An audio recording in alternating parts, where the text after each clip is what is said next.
এবার সত্যি সত্যি শেষ হতে চলেছে নিমফুলের মধুর সম্প্রচার। দীর্ঘ সময় ধরে দর্শকদের আনন্দ দিয়ে এসেছে এই ধারাবাহিক। অনেকবার বন্ধ হয়ে যাওয়ার গুঞ্জনও শোনা গেলেও আবার নতুন চমক নিয়ে ফিরে এসেছে সৃজন ও পর্ণা। দেখতে দেখতে পেরিয়ে গিয়েছে 800 পর্বের গন্ডিও। নতুন ধারাবাহিকে জায়গা করে দেওয়ার জন্য নিজের স্লটও ছেড়ে দিতে হয়েছে নিমফুলকে। তবুও গল্পের ঠাস পুনেটের জন্য টিআরপি টেবিল থেকে হারানি রুবেল ও পল্লবী। বর্তমানে আমরা দেখতে পাচ্ছি মোহিনীকে বিয়ে করতে গিয়ে পুরনো কথা সব মনে পড়ে যায় সৃজনের। পর্ণাকে সিঁদুর পরিয়ে সে ঘোষণা করে সেই সৃজন এবং তার পুরনো দিনের সব কথা মনে পড়ে গেছে। পুঁটির সঙ্গে নতুন নায়কের মিল হয়। সে অবাঙালি সমাজ বিরোধীর পরিচয় সৃজন এতদিন বেঁচে ছিল।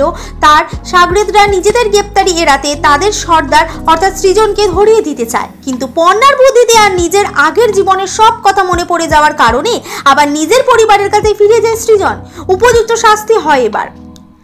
সব কিছু ঠিকঠাক হলেও ইন্দ্রপুরী স্টুডিও সেটে সকলের মুখ ছিল গমগমে, কারণ গল্পের গতি দেখে সবাই বুঝতে পারছিল সিরিয়াল শেষ হয়ে যাচ্ছে। খুব শীঘ্রই সম্প্রচারিত হতে চলেছে ধারাবাহিকের অন্তিম পর্ব। এমনই বিনোদন দুনিয়ার প্রতি মুহূর্তের হাঁড়ির খবর তাড়াতাড়ি আপনাদের কাছে পৌঁছে দিতে বদ্ধপরিকর টাইমলাইন ক্রিয়েশন। আপনাদের কেমন লাগে সৃজন ও পর্ণার জুটি? মন্তব্য করে জানান আমাদের মন্তব্যের বাক্সে।